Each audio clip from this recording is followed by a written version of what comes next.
The night Ellison Boateng got thrown out of the Hargrove kitchen, 43 people watched it happen. Not one of them said a word. That's the part nobody talks about, not the throwing, not the words Stafford Crane used when he did it. The silence. 43 people in white chef's coats and black aprons, and not one of them opened their mouth. They just stood there holding their ladles and their tongs and their carefully plated amuse-bouches, watching a 61-year-old man get shoved through a swinging door like he was a cart that had rolled into the wrong lane. Ellison caught himself on the doorframe. His left hand found the metal edge. He didn't fall. That matters. Remember that. He didn't fall. The Hargrove Grand Hotel had been the finest address in this city for 40 years. It sat on the corner of Meridian and Callaway, like it had always been there and always would be, all limestone and brass and the kind of quiet that money buys. The kind of quiet that tells you, before you even walk through the door, that your presence is conditional. Ellison Boateng knew that quiet well. He had worked inside it for 11 months. His official title was Culinary Support Technician. That was what the badge said. That was what the HR paperwork said. In practice, it meant he came in at 4:30 in the morning, before the sous chef arrived, before the prep cooks arrived, before anyone who mattered arrived, and he cleaned. He scrubbed the walk-in shelves. He descaled the steamers. He mopped the tile floor between the prep stations and the cold line with a wide mop that smelled faintly of industrial bleach and something older underneath. Something that no cleaner could quite reach. He was good at the job. He was good at it the way a man is good at something he is wildly overqualified for but chooses to do anyway, with a completeness that other people mistake for simplicity. The head chef at the Hargrove was a man named Stafford Crane. Stafford Crane had been profiled in 4 national food magazines in the past 2 years. He had a television appearance that never quite made it to air, but that he still mentioned at every opportunity. He had staged in Lyon for 6 months and came back speaking just enough French to be insufferable about it. He was 38 years old, he had good hair, and he had never once, in 11 months, learned Ellison Boateng's name. He called him the maintenance guy, sometimes just hey. Once, when Ellison was replacing a floor grate near the cold line and Stafford needed to walk past, Stafford had said move in the same flat tone he used when addressing carts. Ellison had moved. He was good at that, too. What Stafford Crane did not know, what almost nobody at the Hargrove knew, was that Ellison Boateng had spent 22 years as the executive chef of Domain, a restaurant in Washington, D.C. that held 2 Michelin stars for 14 consecutive years. 14 years. There are restaurants that chase a single star their entire existence. There are chefs who build careers, whole identities, whole mythologies. A frown. Ellison had held 2, quietly, for over a decade, the way a man holds something that belongs to him.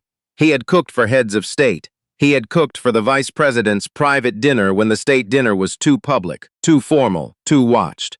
He had cooked for a senator's daughter's wedding at a rented estate in the Shenandoah Valley, 4 courses under hanging Edison lights, 200 guests, and he had done it with a staff of 7, because that was what the budget allowed, and because Ellison Boateng did not make excuses about what a budget allowed. The senator had shaken his hand afterward. Both hands, the way people do when the gesture needs to be more than a handshake. The senator had said, "I've eaten at the best tables in the world. This was the best meal I have ever had." Ellison had thanked him and gone back to his kitchen. That was his nature. Quiet reception of earned praise and then back to work, back to the thing itself. He had closed Domain 3 years ago, not because it failed. It didn't fail. He had closed it because his wife, Cecile, had gotten sick, and a restaurant with 2 Michelin stars requires the kind of total presence that a sick wife makes impossible, and Ellison Boateng had made his choice without deliberating long. He chose Cecile. He always chose Cecile. She passed 8 months later, February. The kind of February that arrives gray and stays gray. The sky and the sidewalks and the air all the same cold, flat color. He sold the house in D.C. He moved here. His daughter lived here, his son-in-law, his 2 grandchildren. He needed somewhere to put himself. Somewhere that wasn't the kitchen he had built with Cecile. That wasn't the city that still had her in it. On every corner, in every restaurant where they had eaten together, in every market where she had stood next to him picking produce and arguing pleasantly about whether heirloom tomatoes were worth the price. She always said they were. He always agreed, eventually.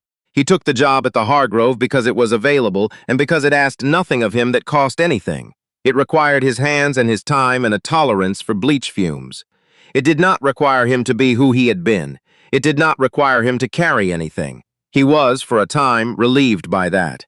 The night of the incident was a Friday in late October. The Hargrove's Grand Ballroom had been reserved by the Callaway Foundation for their annual fundraising gala. 600 guests. A 10-course tasting menu.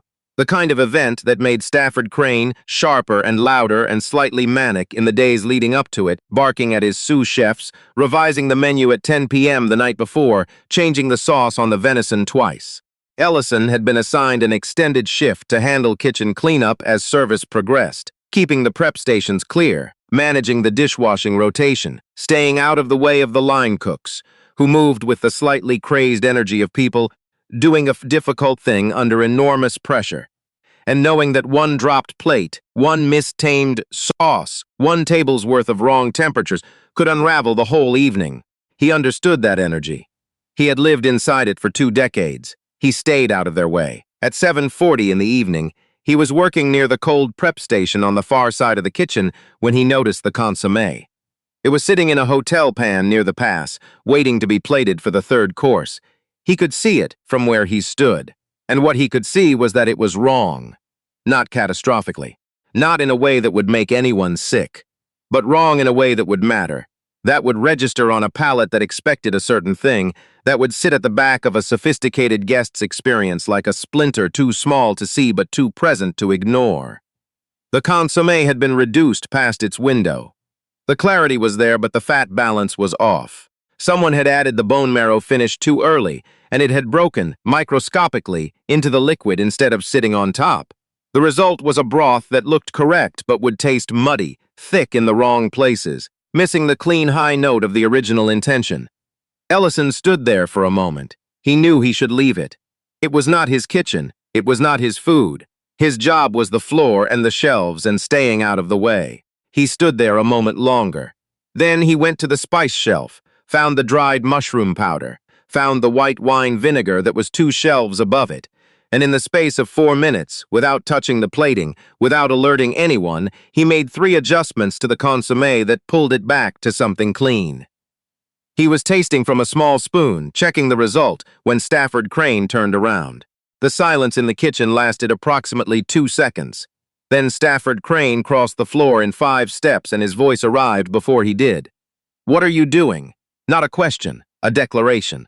The kind of statement that is already an accusation. Ellison set the spoon down. "The consommé was running muddy," he said. "The marrow finish went in too early." "I corrected the acid balance." Stafford Crane stared at him. Around them, the kitchen kept moving, or tried to. The sous chefs had heard the tone and slowed without stopping, that subtle alteration in rhythm that a kitchen takes on when something is wrong. "You corrected." Stafford said the word like it was in a foreign language he didn't speak. "You corrected my consommé. It needed correcting." "You are a janitor," Stafford said, slowly, clearly. "The way you speak to someone you consider not fully present. You clean floors. You don't touch my food. You don't come within 3 feet of my line. Do you understand what you've done? You've contaminated a course going out to 600 people." "I haven't contaminated anything," Ellison said. "Taste it. I'm not tasting anything you've put your hands in." Several of the line cooks had stopped moving entirely now, not obviously. But the rhythm had broken, and everyone in the kitchen knew it. Stafford Crane stepped closer. "Get out of my kitchen." Ellison didn't move immediately. He looked at the hotel pan. He looked at the consommé he had just fixed. Then he looked at Stafford Crane, and there was something in that look. Not anger, not defiance exactly, something more patient and more devastating than either, that made Stafford Crane's jaw tighten. "I said," Stafford Crane said, and he put his hand on Ellison's arm and shoved, "Get out." Ellison caught the door frame with his left hand. He didn't fall. He walked out through the swinging door without looking back. The door swung closed behind him. The kitchen resumed its noise. No one said a word. What happened next is a matter of record now, so there's no drama in the telling, just the unfolding. Ellison Boateng went to the staff locker room. He sat on the bench for a while. He thought about Cecile. He thought about the kitchen in D.C., the one he had built from a 40-seat dining room, and a line cook named Victor, who went on to open his own place in Atlanta and sent Ellison a bottle of Burgundy every Christmas. He thought about the consommé. It would be correct now. He was certain of that. Then he did something he hadn't done in 3 years. He called Michelin Okafor. Michelin was the food critic for the Eastern Standard, which was not a large paper but was a careful one, and Michelin had spent 12 years reviewing restaurants with the kind of rigorous attention that chefs either respected deeply or feared completely, depending on what they had to hide. She and Ellison had known each other since his 2nd year at Domain. She had reviewed him twice, the first time skeptically, the second time with a restraint that barely contained what read between every line as genuine awe. They had stayed in contact, the way people do when they've recognized something real in each other. He told her where he was. He told her what he was doing there. He told her what had just happened. Michelin Okafor was quiet for a moment. Then she said, "Ellison, you've been mopping floors at the Hargrove for 11 months. Yes, and you haven't told anyone who you are. It didn't come up." Another silence. "It didn't." She stopped. "I'll be there in 20. Need to. Ellison." He knew that tone. He let her come. Michelin arrived not in 20 minutes but in 35, and she didn't come alone. She came with her editor, a tall, thin man named Percival Odom, who wore the expression of a person who has just been handed a story he wasn't expecting and is trying to calibrate exactly how significant it is. She also came with 3 members of the Callaway Foundation's board, because Michelin Okafor had been at the gala, had been seated at a table near the kitchen, and had recognized the name on the staff badge of the man she had watched walk quietly through the swinging door with something like controlled grief on his face. She had seen the shove. She had not said anything in the moment. She had waited until she was in the hallway. Then she had made calls. Percival Odom went to find Stafford Crane. Michelin found Ellison in the staff lounge, sitting with a cup of coffee that had gone cold, looking at nothing in particular. "Taste it," he said when she sat down across from him. "Table 6, 3rd course. Tell me if I was right." She already had. She told him he was. He nodded, slowly. Not vindication exactly. Something quieter than that. Just confirmation that his hands still knew what they were doing. That the years of distance hadn't changed what he could read in a spoon. The next 90 minutes were not comfortable for Stafford Crane. Percival Odom introduced himself and then asked, in the neutral professional tone of a man who takes notes for a living, whether Stafford was familiar with the 2-star Michelin kitchen Domain in Washington, D.C., which had held its rating for 14 consecutive years before its chef chose to close it voluntarily. Stafford said he was familiar with it. Percival asked if he was familiar with the chef. Stafford said the chef was a man named, and here he paused, going through his memory with the expression of someone rummaging in an unfamiliar drawer. Boateng. Something Boateng. Percival said, "Ellison Boateng, yes. He's been working in your kitchen for 11 months. He was wearing a badge that said Culinary Support Technician. Tonight he corrected an error in your 3rd course consommé that would have been obvious to anyone with a trained palate, and you removed him from the kitchen by physical force and called him a janitor." Stafford Crane said nothing for a moment. Then he said, "That's not. I didn't know who he was." Percival wrote something down. "That's actually the more interesting story," Percival said pleasantly. "That you didn't know." The gala had paused in the ballroom above them. The 3 members of the Callaway Foundation's board were not pleased. The Callaway Foundation had been hosting events at the Hargrove for 11 years. They had a relationship with the hotel. They had standards. One of the board members, a woman named Sylvia Tremblay, who had the compressed energy of someone who had spent 4 decades getting things done efficiently, asked to speak to the hotel's general manager. The general manager was a man named Douglas Ashby, who had arrived in a dinner jacket and whose composure deteriorated visibly during the 20 minutes of conversation that followed. Ellison was not in the room for any of this. He was still in the staff lounge. At some point, someone brought him fresh coffee. He drank it. He sat with the particular stillness of a man who has learned, over a long life, that most things resolve themselves one way or another without requiring him to be agitated about them. He thought about the consommé. He thought about Cecile, who had eaten at Domain 3 times before they were together, who had sent him a handwritten letter after her 3rd visit that began, "I don't know if chefs receive letters, but you should know that what you made tonight changed the way I understand what food can be." He had kept the letter. He had kept every letter she had ever written him, all of them in a shoebox in the closet of the apartment. Here, in the city he had moved to because his daughter was here, and because somewhere else was where he used to be. He thought about his daughter, Simone, who called him every Sunday and who had taken this job with a silence that meant she had things to say but had decided not to say them. He took out his phone. He thought about calling her. It was late. He put the phone back. Marceline Okafor wrote the piece in 4 days. It ran on a Tuesday in the print edition and online simultaneously under the headline, "The Chef Who Cooked for Senators," and then cleaned their hotels. It was not a cruel piece. That was the thing about Marceline. She didn't do cruelty. She did precision, which was often more damaging and always more true. She wrote about domain. She wrote about the 14 years of stars, the dinners for officials whose names she had cleared with their offices to use, the reputation that had been built course by course across 2 decades. She wrote about Cecile. Just 2 paragraphs, careful ones that Ellison had reviewed and approved, and that said what needed to be said without saying more than was necessary. She wrote about the walk from the kitchen back to the staff lounge. She wrote about the shove. She quoted Stafford Crane once. I didn't know who he was. And she let that sit there on the page without comment, because it didn't need comment. The piece ran to 4,000 words. By Thursday, it had been picked up by 6 national outlets. By Friday, it was everywhere. Stafford Crane issued a statement through the Hargrove's communications office. It used the word regret twice and the phrase internal review once and said nothing that meant anything. The kind of statement that is designed to be issued rather than read. The general manager, Douglas Ashby, called Ellison personally.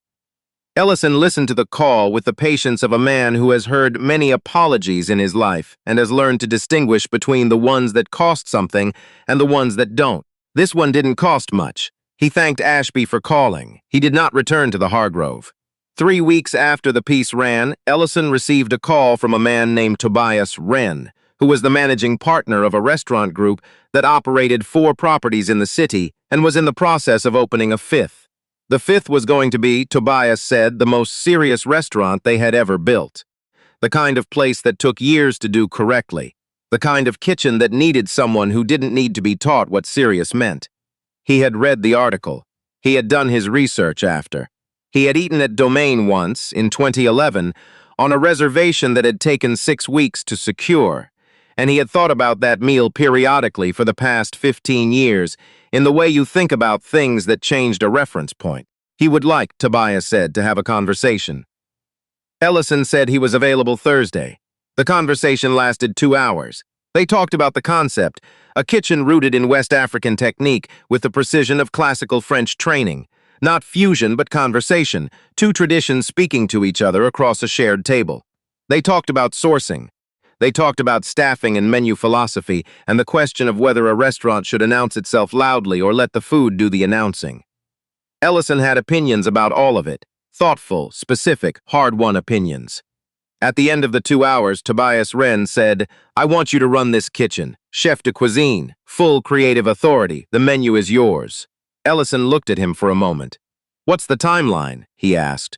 "Opening day is September of next year." Ellison was quiet. He thought about Simone, who called every Sunday. He thought about the shoebox in the closet with the letters. He thought about the consommé he had fixed in the 4 minutes before everything fell apart, the way his hands had moved without consulting him, the way the knowledge was still there, fully intact, undimmed by 3 years of distance and grief and bleach fumes. "I'll need full authority on the sourcing relationships," he said. "Done. And I'll need to build my own team. I don't inherit a staff I haven't chosen. Understood. And I want the opening menu to run 12 courses." Tobias Wren smiled. "I was going to suggest 14. Ellison thought about that. Then he nodded.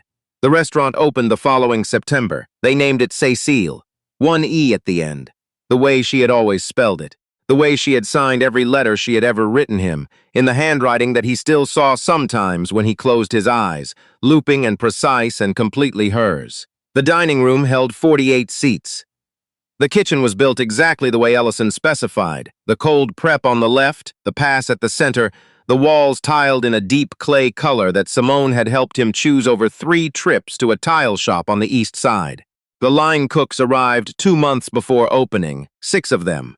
Ellison worked with each of them individually, not lecturing, not performing, just cooking beside them and watching how they thought, how they handled temperature and time, and the particular pressure of a station that requires you to be 3 minutes ahead of the present moment at all times. He was patient. He was exact. He had no interest theater, only in the work. Opening night was a Tuesday in September. 48 seats, 48 guests. Marceline Okafor was at table 4, not as a critic, not in any official capacity.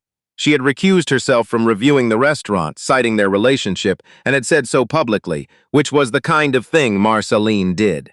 She was there as a person who had known this man for 20 years and wanted to be present for this particular evening.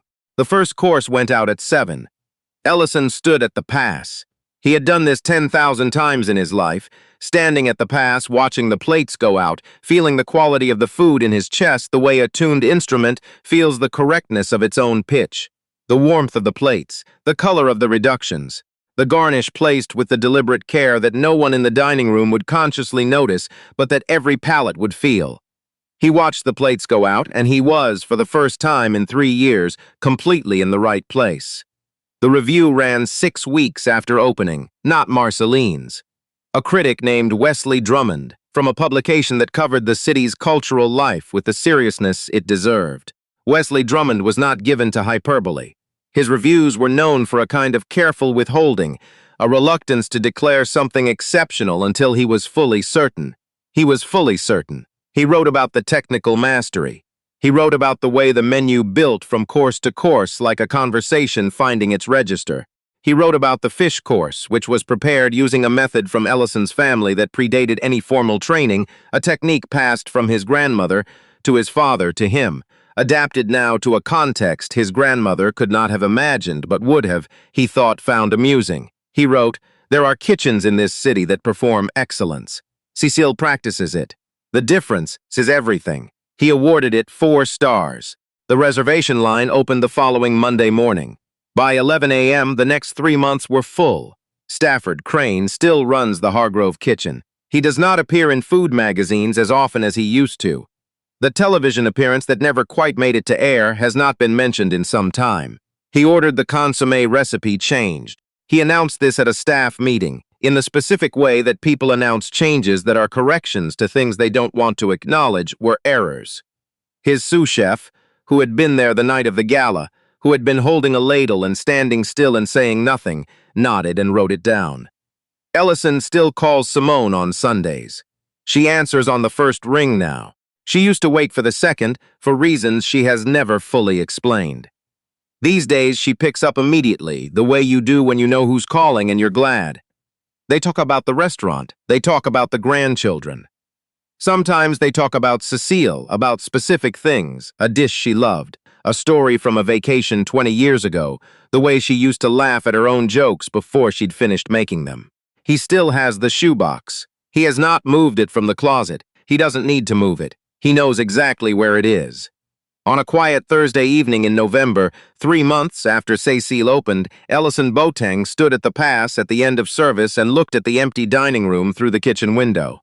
The last guests had gone. The line cooks were breaking down their stations with the easy efficiency of people who have found the correct rhythm for a thing and now live inside it without having to think about it. The room was the color the tile held in low light, warm and still, the kind of quiet that is not absence but fullness. The kind that happens after something has gone well. He stood there for a while. Then he went back to work.